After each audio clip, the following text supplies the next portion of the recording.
C'était super, vraiment, c'était incroyable. Un vrai feu d'artifice.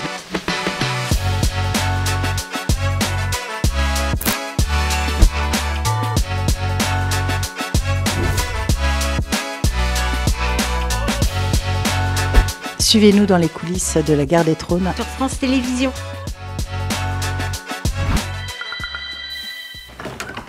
Pardonnez-moi, sire, mais on connaît maintenant le lieu de la bataille. Ce sera en Belgique, à Waterloo.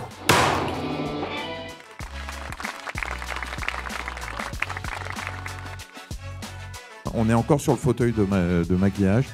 On est déjà le personnage parce qu'effectivement, on ressemble plus à ce qu'on est dans la vie.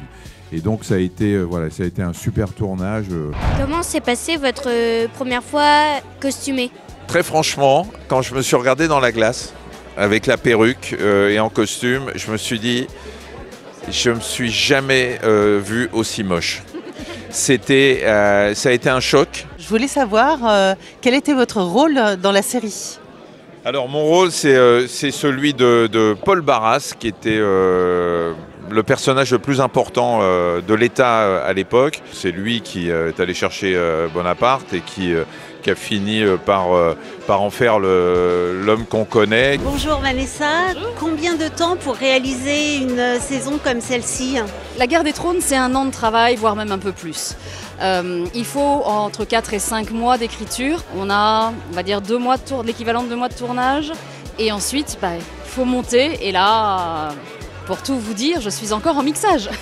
Nous sommes ravis d'être là, d'avoir vu cette avant-première. Comment vous expliquez cet engouement pour la série documentaire auprès des téléspectateurs? Alors, je ne sais pas si c'est un engouement, mais en tout cas, il y a une vraie appétence de la part du public français pour l'histoire. On est un pays d'histoire, on est un pays qui aime son histoire, qui la revisite parfois, qui la déconstruit. Pourquoi vous organisez ces avant-premières et rencontrez les téléspectateurs? Pour que chacun voit le travail, et le résultat de ce travail, c'est ça, parce que évidemment on nous voit Maxime Daboville en Napoléon, Ma Pomme en présentateur, mais vous avez vu tout autour, l'image, le son, le travail qui est fait. C'est une occasion unique de rendre hommage aux gens et puis de vous rencontrer, Nadège et C'est Maxence. gentil. Une soirée fantastique.